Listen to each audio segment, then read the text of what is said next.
Welcome to the Tower Yoga Podcast, where we dive deep into the heart of yoga and community. Come along with us as we explore the transformative power of yoga, share insights, and inspire one another on this journey of life.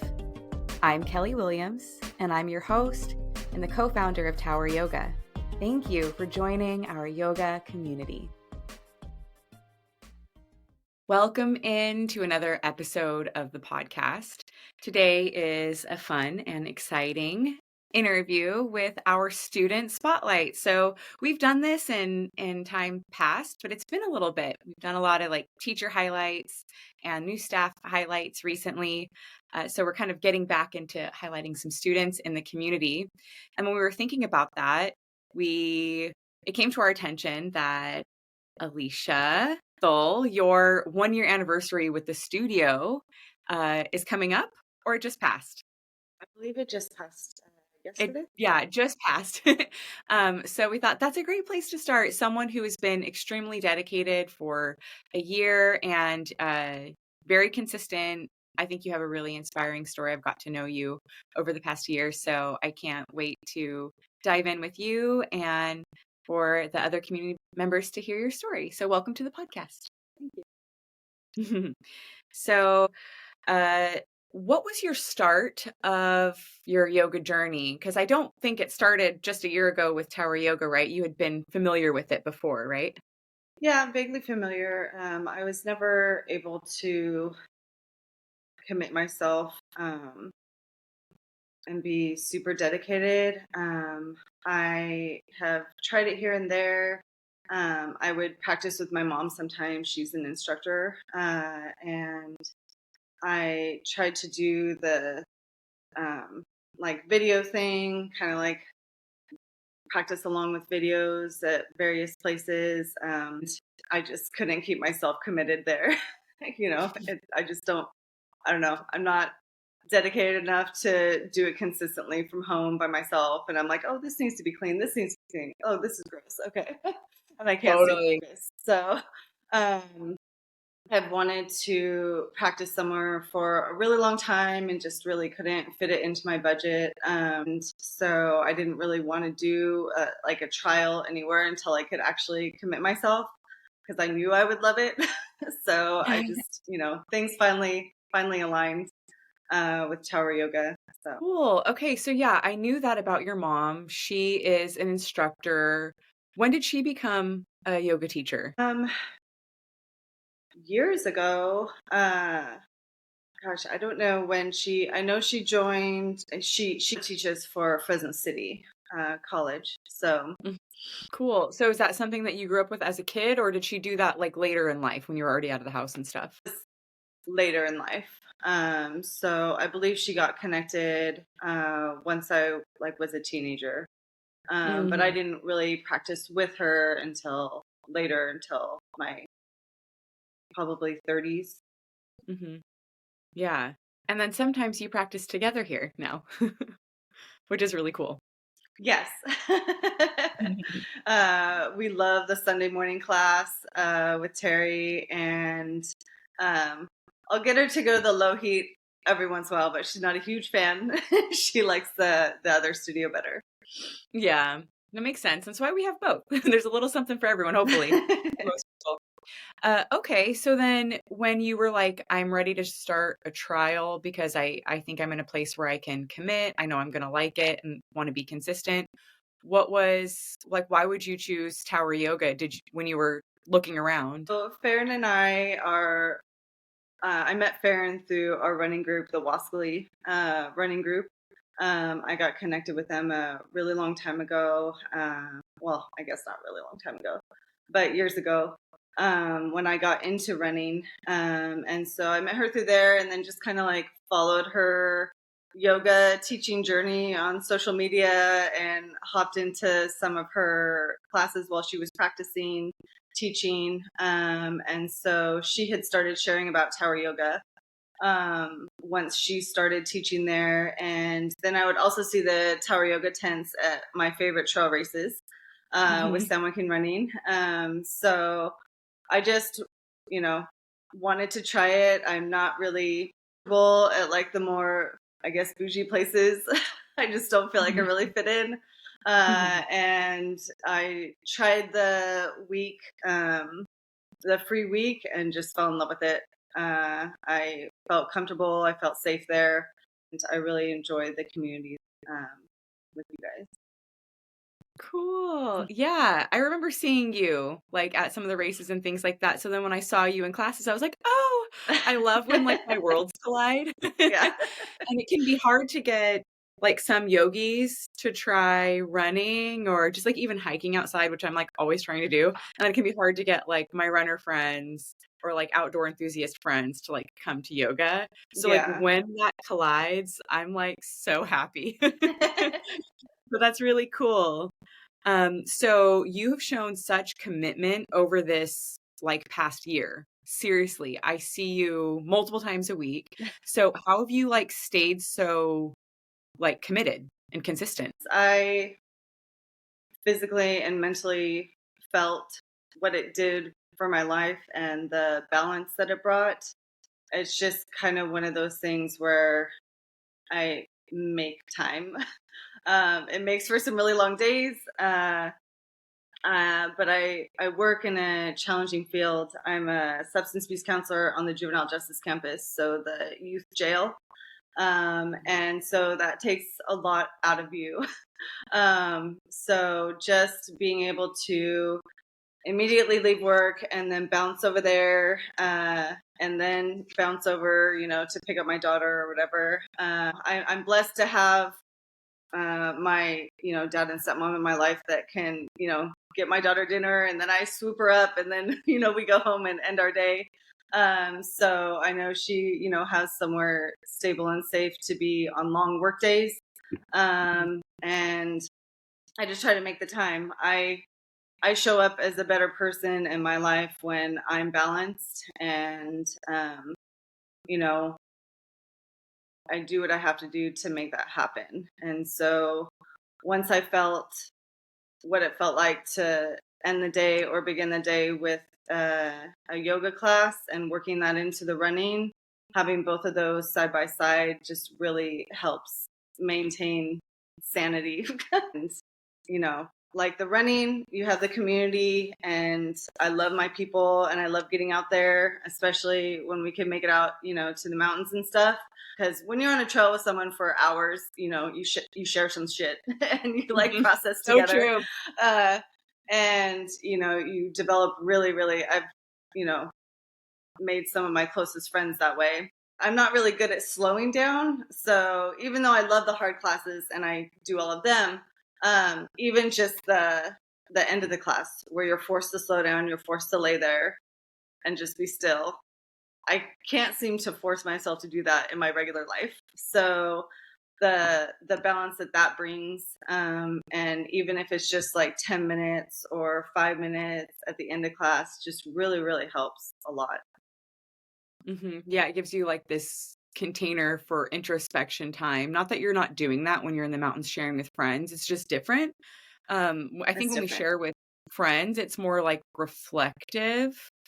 Hmm. And then when we're in our practice, even if it's a hard class, you are invited to like go in and it's more Yeah. introspective. I really like that you brought up kind of that the benefits are such that you prioritize your routines and things like that because you know what you get from making that happen and you're like definitely making your practice happen.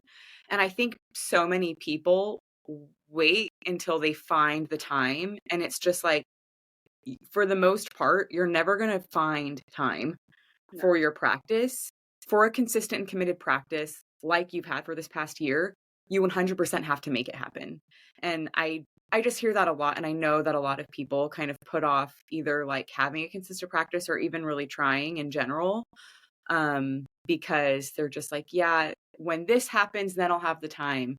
When this phase of life is over then I'll have the time and I just think it's a trap to think like that. So it's not easy and we do have to ask for help Yeah. with our kids or our responsibilities or whatever it is. We do have to like kind of make those agreements with the people in our life, our friends or our partners or things like that, and to go, I have to prioritize this for me so I can show up for you and you in the specific way, which might mean that we have less quantity of time with like our people, which can feel any kind of way, and there's guilt and things you have to learn to transmute for that, because the quality, we realize, I think, is so much more important than the quantity. You can spend hours and hours with like the people you love, and if you are not not even your best, just like a decent version of yourself, then it's like, what is that doing? Yeah. What kind of life is that? So I like that you brought that up. And I've had people in my life like that in the past that kind of gave me a hard time about the time I would spend before yoga, but just like the time I spend on the trail and stuff like that. And they couldn't quite understand like that I have to do that to show up, Mhm. to be a parent or, handle my life. And I did definitely meet a partner that understands that because, he's out training for another 100-something-mile run right now. And, he just gets that, like, we have to take all that time for our running or our yoga to be able to show up and the person that we need to be. Yeah, so good. Yeah, compatible partners, Yeah. everything, especially when they can understand That they get firsthand. it. Yeah. Yeah. Yeah. All right.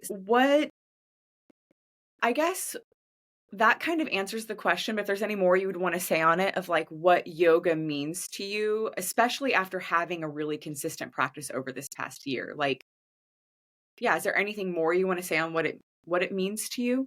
I think it just really aligns with what I've been digging deeper into and seeing more, just being able to deal with life on life's terms.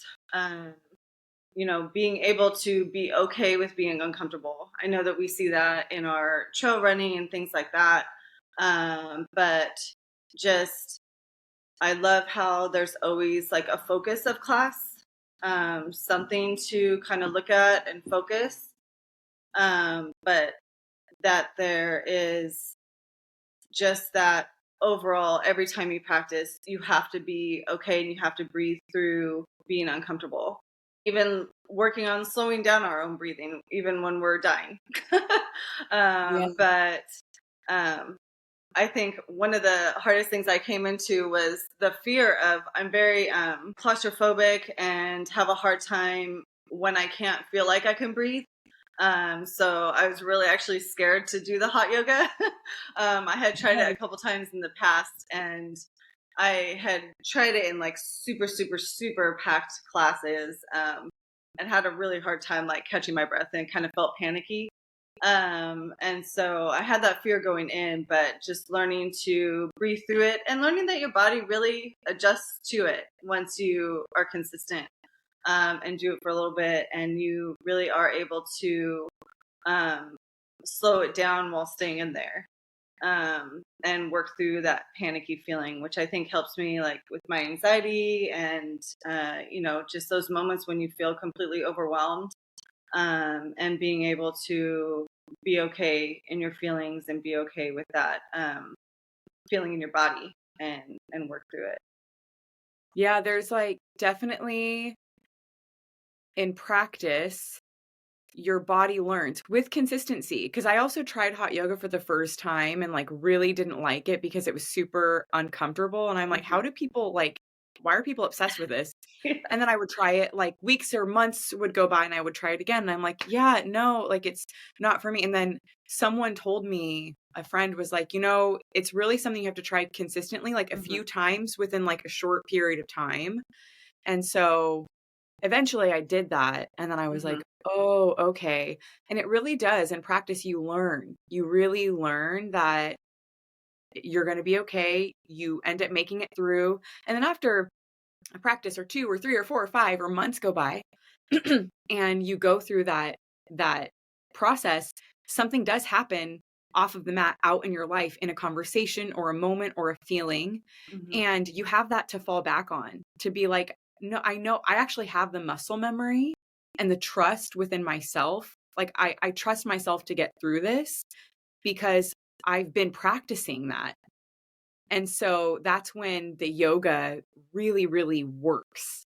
Yeah. That's where I see personally the most like benefit from even just the physical practice, even when it translates to something like that, you know? And I hear you sharing that in your own way with, the way that it can help with your anxiety or just when you feel overwhelmed, because some of the same feelings in the body sensationally that arise when we're a little overwhelmed or anxious, it's very similar in the hot Yeah. room, so that's why it's like, it's a practice. It's a practice, not just for its own, like, right? Although it could be that, but it's a practice for life, like outside. So cool.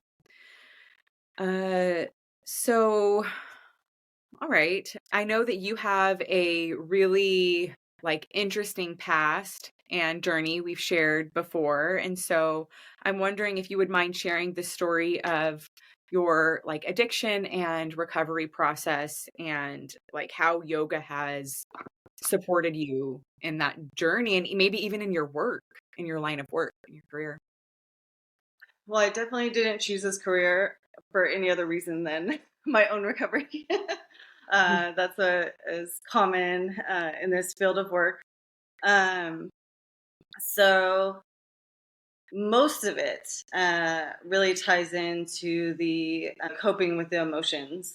So I think it was I partied hard like in my late teens, early 20s, just more binging, but just with friends. And it wasn't until I was living with a boyfriend and I had turned 21. Um, and he started working out of town, so I would get really, really lonely. And so I just started drinking every day to cope with that loneliness and just how I was feeling. The drinking every day lasted years, but I was able to hold down my job and I was able to function. I would be hungover every day, but I would function.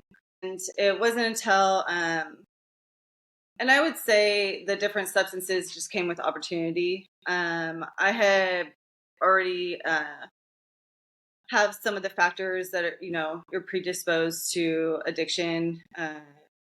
It's in my family, and I already know like once I turned that on, it was on. Mm. So it was just a matter of like the opportunity of trying different things. I would party with different drugs and try different stuff, and I would love a lot of it. But it wasn't until I found a partner that I didn't know at the time, but was already addicted to OxyContin. So Mm. with that opportunity came that addiction. So it just kind of migrated. I was addicted to Oxy with him for about 2 years, where it was, withdrawals every 24 hours and withdrawals every 12 hours. So it was just, doing whatever we had to do to not feel that, um, feel the pain of the withdrawals. Mm. So that addiction started, I wasn't able to hold down the job anymore. It was all the no-shows and call-ins that had just piled up. They should have fired me way before, but they were trying to hold on to me. So that ended that career. I was at Save Mart for about 7.5 years. And that ended. That ended with cashing out my retirement, blowing that just literally all on partying and drugs, and that flu came and went super quickly. Mhm. So still got evicted, still got the car repoed, still lost everything. Um, Oxycontin's really expensive. This was the real Oxycontin. Yeah. um, and it was a lot of money. So just everything went really fast. With that cost came trying something cheaper. So at that time, I had tried heroin twice. The second time I overdosed. So collapsed and then woke up in the living room with paramedics around me, and they had revived me. They had told my partner at the time that if he would have hesitated like 5 more minutes, they wouldn't have been able to. Mm. So that kind of came finally with a little bit of a wake up call. Not that it happened overnight, but we were like, okay, like we need to do something. So stuck in my addiction at that time that it was, I didn't even let them hold me at the hospital. So after my overdose, after they revived me, like I kept throwing up because like it was still in my system. And I was so messed up at the time because I knew I had nothing else, where I just made them check me out of the hospital and like signed a thing saying that I wouldn't sue them or something, and just like walked out. So I just, I was really stuck in it. So finally, like our family knew that something was happening, but we like didn't tell them exactly what it was. So we finally came out to our families and said we were addicts. And we were living at my dad and stepmom's at the time. And there was a lot of conflict there because we really screwed them over. And so my mom ended up helping me find a rehab. So back then, there was not a lot of options for a single woman to get into rehab with no insurance. Yeah. So my mom found me a county funded bed at West Care. And I think it would have been okay if I was ready to work on my deep shit at that time. But I guess I just still wasn't. So I went in and I was this like perfect picture of a, you know, someone getting sober. I was lucky enough to detox with Suboxone, so I didn't have to really suffer. Maybe things would have been better if I did suffer. I don't know. Yeah. But with Suboxone, you just taper off, and so you don't have to feel the intense withdrawals. And so I was doing that, and I was going to all the groups and I was doing all the things, but I wasn't taking advantage of like the therapy part, but they didn't really force you to. So I would like check in and whatever, surface stuff. Yeah. And I was so wrapped up in, I guess the other part of coping with my emotions was my low self-esteem, which I am definitely still working on in my practice with yoga. And just filling the void wherever. So whether that was substances or guys or whatever, filling the void that I needed to be filled. So at West Care, they let me work in the kitchen with guys. So I just like completely distracted myself, you know, fell for this, dude there that was just there instead of jail. And a lot of people were there. They had county funded beds for people that wanted to get sober on their own, but they had a lot of people there, like either finishing their time or getting out of jail early or violations. So we're just kind of there doing the time, not really for the right reasons. So I completely wasted my opportunity. I was there. I was, doing whatever, distracting myself, filling that void and low self-esteem. And so I was there for 90 days, perfect on paper. I was like a group leader and everything. Went and spoke at my old school with them. And within 2 weeks after the 90 days there, I relapsed with this guy. And I had with the guy from the rehab. Okay. And so I had partied with meth in the past. I had never done it like consistently, and that's what I relapsed on. So it wasn't just a little bit. It was like a lot, and even using intravenously with needles. And that took everything like wildly to the next level. And things spiraled more than I ever thought it could. So this led to homelessness. This led to I met a lot of, I guess what the difference was I was hanging out with like more privileged drug addicts in the past, and I was meeting more criminals and like gang members and a world that I hadn't really met before, at least not deeply. And so that's where I was, trying to survive and kind of, I was just bouncing around really, because a lot of the people that I met, that I was hanging out with from the rehab and stuff that I relapsed with, all got violated because they had records. And so if they got caught using or, committing a crime, that they would go back in. So this lasted, I think, a couple years. It's very blurry. But this led to meth-induced paranoid schizophrenia, in and out of 5150 holds or 5250 holds. This led to having to be medicated for schizophrenia, and a lot of wild stuff being connected with and around, and just surviving. So a lot of years in just survival mode. What happened with your parents at that time? Like after you relapsed, did you get kicked out? Yeah. They wouldn't let me back. So they had to set firm boundaries. I would call them randomly, either from jail or just like somewhere, and ask them to pick me up or something like that. And they would like hold my stuff. But I just wasn't willing to stop. So they didn't know what else to do. And so I would have random contacts. I even tried to go back to rehab a couple times and left or something. I don't remember what happened. But I just wasn't ready. Shockingly enough, I just never was ready. So I was living with a guy and his family, and I was 29 now. So this all spanned over like 7 years. And I was never able to stop for myself, but once I found out I was pregnant, I was able to stop.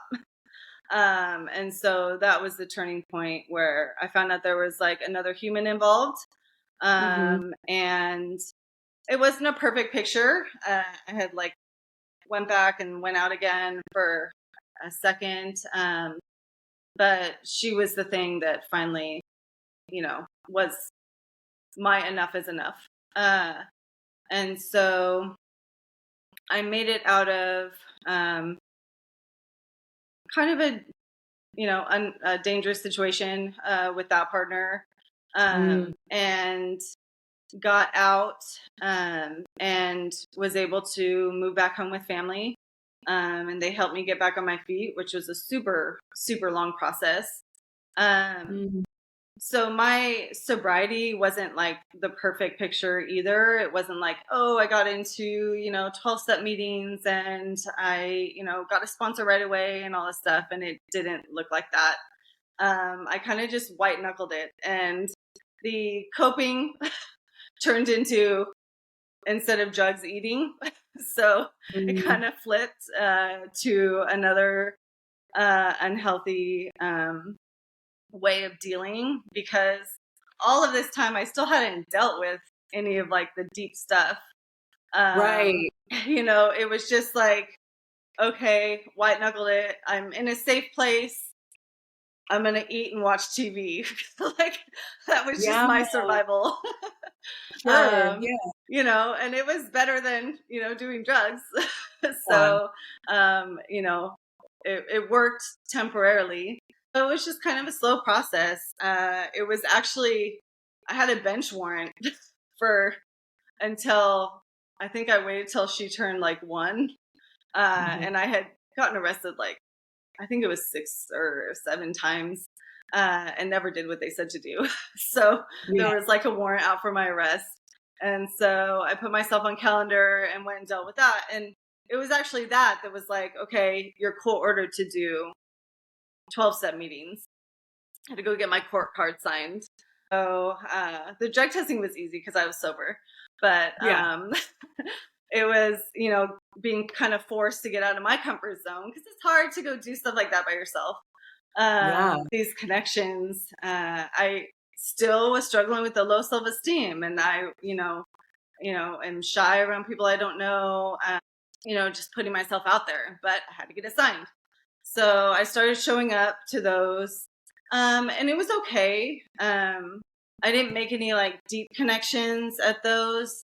At the time, I was still kind of started practicing Christianity again with my family, with that side of the family that I was living with. And so I ended up finding Celebrate Recovery, and that's actually where I found a sponsor. And that's where I stayed after the court card, even after I was done with my 2 years probation. Yeah. And got connected there. And that's actually what kind of led me to the field that I'm in now, is that I started leading the teen group. And so I was like, figured out that was a population that I wanted to work with, working with teens.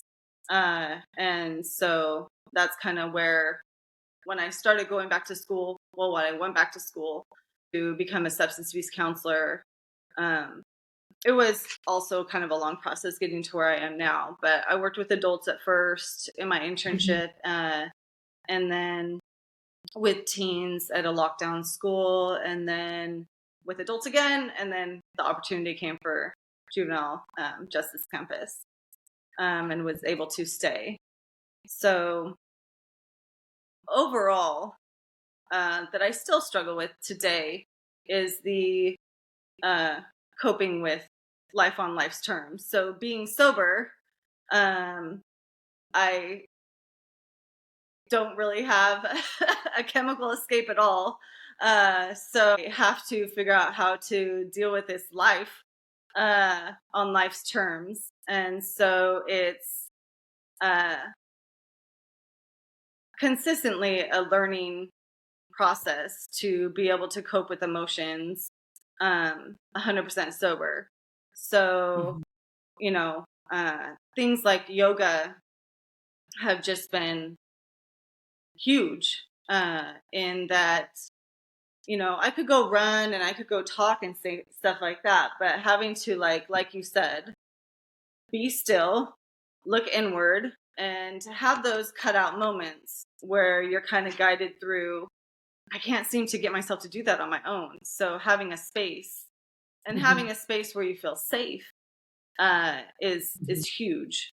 Huge. And then it's like little thin slices too, because they're 1 hour. And so it's like, I mean, maybe someone's done this before, but for the most part, no one's just gonna be like, this is too much, and walk out of class and leave. I mean, maybe the gym environment where it's not there's not the etiquette of you stay and there's shavasana.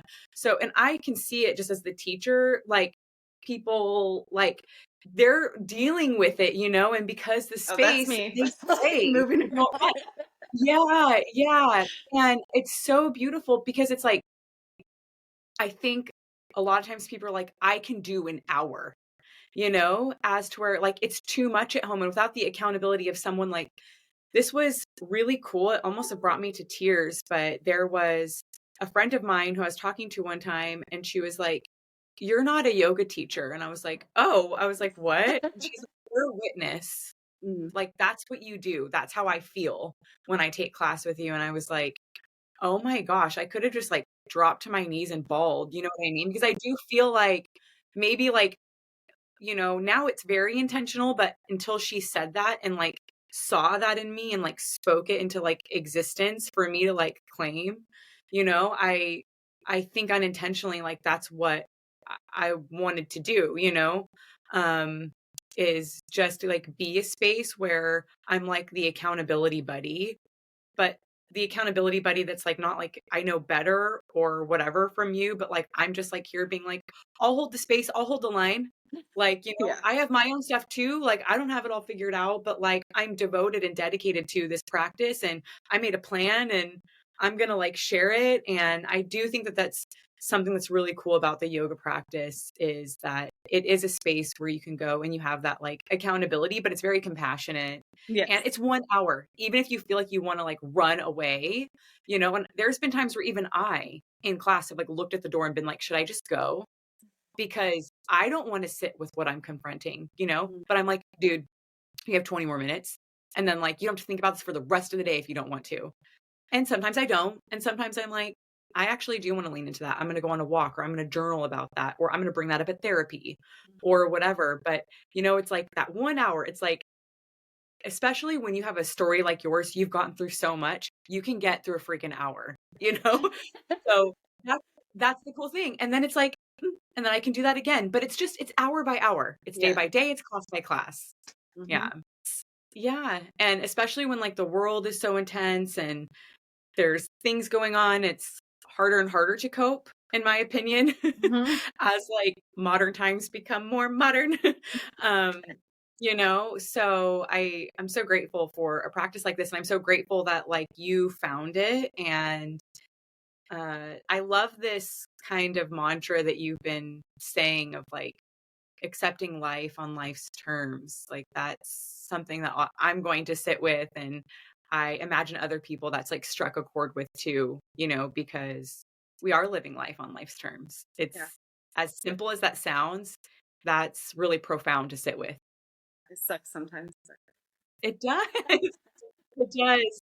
So I know that you and I need to get going pretty soon because we have a yoga class to attend, but I'm teaching and you're taking.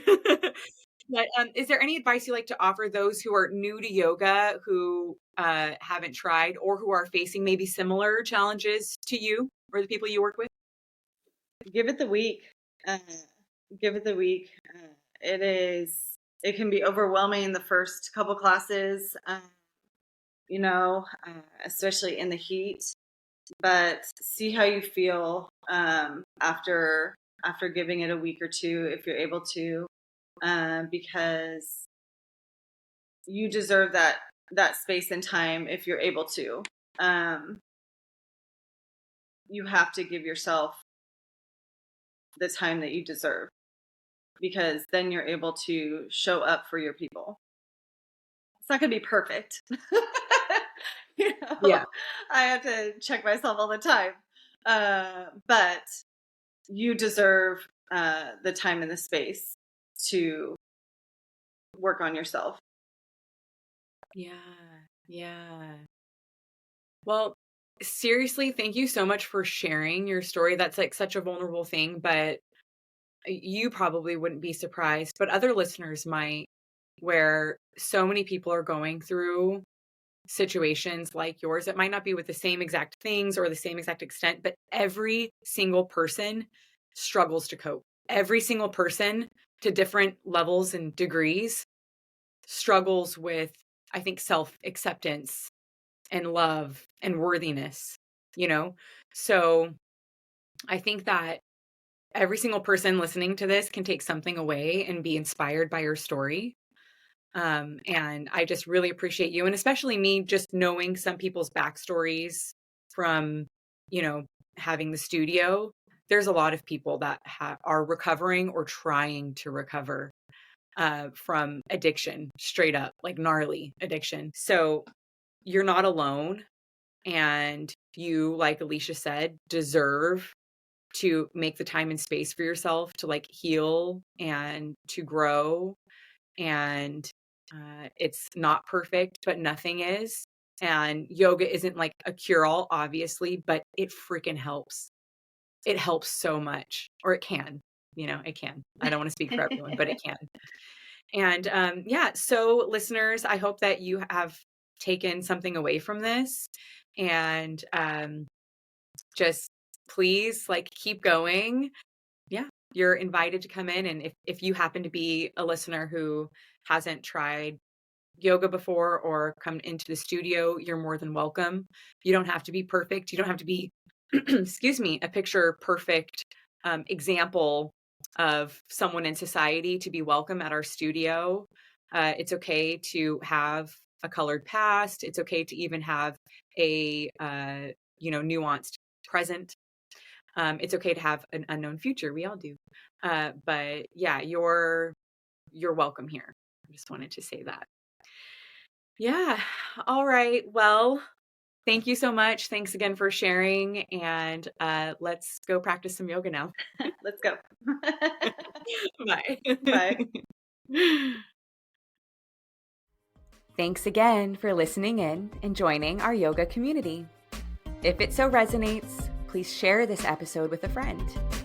Remember, the inner light of awareness within me honors the inner light of awareness within you.